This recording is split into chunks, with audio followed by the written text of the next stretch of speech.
Hello everyone, welcome to mind x maths channel which mean MXM। आज हम class 10 maths के एक project work करेंगे जिसका टॉपिक रहने वाला है सर्कल। क्या होता है सर्कल, वृत्त क्या होता है। सबसे पहले इस टॉपिक में हम प्रस्तावना लिखेंगे। कोई भी प्रोजेक्ट स्टार्ट करो सबसे पहले उसकी प्रस्तावना लिखनी चाहिए। प्रस्तावना में सबसे पहले लिखते हैं इस वृत्त के बारे में। वृत्त क्या होता है? वृत्त गणित की एक महत्वपूर्ण ज्यामितीय आकृति है, जैसे कोई सिक्का हो जाए, घड़ी हो जाए, कोई पहिया हो जाए। ऐसी कोई भी आकृति है इस टाइप की तो वो होता है हमारा वृत्त, और ये गणित की ज्यामिति में आता है। अब लिखते हैं इसकी परिभाषा। परिभाषा क्या होती है इस वृत्त की? किसी समतल में वही आकृति जिसमें सभी बिंदु एक निश्चित बिंदु से समान दूरी पर स्थित है वृत्त कहलाता है। सभी बिंदु किसी एक निश्चित बिंदु से समान दूरी पर स्थित है वो हमारा वृत्त कहलाता है। सबसे पहले इसकी परिभाषा लिखनी है, फिर आगे। अब लेते हैं पेज नंबर 2। पेज नंबर 2 में हम लिखते हैं निश्चित बिंदु क्या होता है। निश्चित बिंदु जो हमने लिया था वही होता है वृत्त का केंद्र, जिसको हम ओ नाम दिया, जैसे कि ओ नाम दे दिया। अब बात करते हैं त्रिज्या की। त्रिज्या क्या होती है? वृत्त के केंद्र से परिधि तक दूरी वृत्त की त्रिज्या कहलाती है।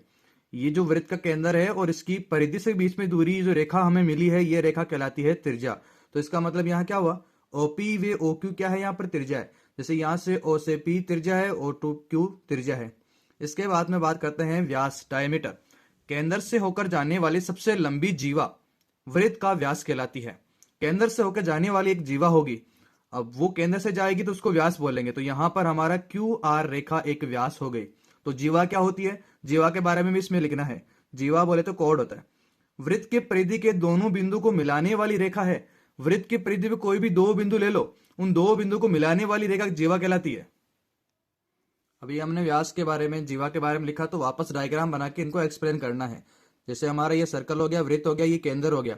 अब आपने अभी सीखा था कि जो वृत्त के केंद्र से जाने वाली कुछ जीवा होगी वो व्यास कहलाएगी। तो हमारा यहाँ पर ए बी व्यास हो गया है और सी डी हमारे जीवा हो गया है, और वृत्त का केंद्र हमारा ओ है। अगले पेज पे चलते हैं। अगले पेज में अपन टॉपिक लेते हैं वृत्त का त्रिज्यखंड क्या होता है, सेक्टर क्या होता है। तो सबसे पहले अपन देख लेते हैं केंद्र से निकली दो त्रिज्याएं तथा त्रिज्याओं के मध्य गिरे चाप से गिरा हुआ भाग वृत्त का त्रिज्यखंड कहलाता है।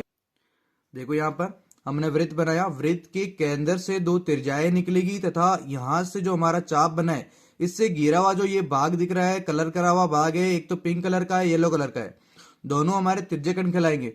जो छोटा दिख रहा है उसको बोलेंगे लघु त्रिज्यखंड, जो बड़ा दिख रहा है वो हमारा दीर्घ त्रिज्यखंड है। इनको इंग्लिश में माइनस सेक्टर और मेजर सेक्टर बोलते हैं। अब साथ ही इनके साथ ये बात कर लेते हैं कि त्रिज्यखंड का परिमाप क्या होगा। ये होगा theta by 360 into 2πr plus 2r। देखो ये 2r क्यों आया? परिमाप त्रिज्यखंड का देखना है। तो ये तो हमारी त्रिज्या हुई, साथ में ये वाला भी तो परिमाप में जोड़ा जाएगा। तो इसके लिए तो ये आ गई, साथ में दो त्रिज्याएं जुड़ी है तो प्लस 2r कर दिया हमने। और यहाँ r का मतलब त्रिज्या है वृत्त की। दूसरी बात देखते हैं अपन त्रिज्यखंड। यहाँ सिर्फ त्रिज्यखंड लिखा है, इसका मतलब होगा लघु त्रिज्यखंड का क्षेत्रफल है। जो क्षेत्रफल होगा theta by 360 into πr square.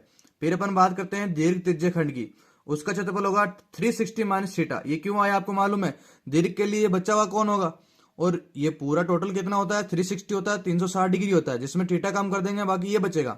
तो ये आ गया 360 माइनस थीटा बाई 360 और ये इंटू πr स्क्वायर। πr आपको जानते हो कि ये वृत्त का क्षेत्रफल होता ही है। और यहाँ पाई का मान अपन लेते हैं 22/7। इससे अगले वाले पेज पर हम एक्सप्लेन करेंगे वृत्तखंड। बोले तो सेगमेंट क्या होता है। सेगमेंट देखते हैं। वृत्त की जीवा वे उस जीवा से मिलाने वाले चाप से बना क्षेत्र वृत्तखंड कहलाता है। वृत्त की तो एक जीवा होनी चाहिए, जीवा के साथ में जो चाप मिला हुआ है इससे कोई क्षेत्र बना है वो हमारा होगा वृत्तखंड। देखो यहाँ पर भी दो पार्ट बन गए हमारे। एक पार्ट हो जाएगा दीर्घ वृत्तखंड और एक हो जाएगा लघु वृत्तखंड। बड़ा वाला दीर्घ हो जाएगा, छोटा वाला लघु हो जाएगा। खैर इनको बोलते हैं मेजर सेगमेंट और माइनस सेगमेंट बोलते हैं। फिर इनके साथ अपन देखने वाले हैं वृत्तखंड।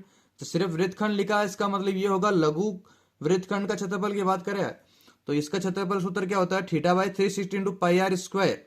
अब यहाँ पर ये साथ में है त्रिभुज एओबी के क्षेत्रफल। अब ये त्रिभुज एओबी क्या है अभी देख लेते हैं। अगर इसको यहां से मिलाया और इसको यहां से मिलाया तो एक त्रिभुज बन गया, जिसको अपन ये अपना जीवा ले ली ए बी। अब ये है त्रिभुज एओबी का क्षेत्रफल। ये भी अपने उसमें डायग्राम में बना लेना। अब या फिर दूसरा सूत्र एक ये भी है जो है theta upon 360 into πr square minus half 1/2 r square sine theta. यहाँ आर का मतलब होगा यहाँ पर ये त्रिज्या, तथा ये साइन थीटा या थीटा का मतलब इनके बीच में कोण है, जो कि हमने पहले भी देखा था त्रिज्यखंड के अंदर, वो का वही कोण यहाँ पर है, या साइन थीटा या कोण रख देना है, ये आ जाएगा क्षेत्रफल। फिर रही बात दीर्घ वृत्तखंड का क्षेत्रफल, उसके अंदर क्या करना है, पूरे वृत्त का क्षेत्रफल निकाल लो, उसके अंदर ये माइनस कर देते हैं। इन सभी फॉर्मूलाज को अपन प्रोजेक्ट के अंदर दिखा देंगे हम। इन सबको लिखने के बाद में अपन लिखते हैं बाद में, इन सबको लिखने के बाद में हमारा जो पहला पेज होगा वो बहुत अट्रैक्टिव होना चाहिए। प्रोजेक्ट का पहला पेज बहुत अट्रैक्टिव होना चाहिए, जिसमें आप अपने स्कूल का नाम, अपना खुद का नाम, कौन से टॉपिक पे आप बना रहे हो, उस पर कुछ अट्रैक्टिव चीजें आप ऐड कर सकते हो पहले पेज पर, जो कि आप खुद बना सकते हो।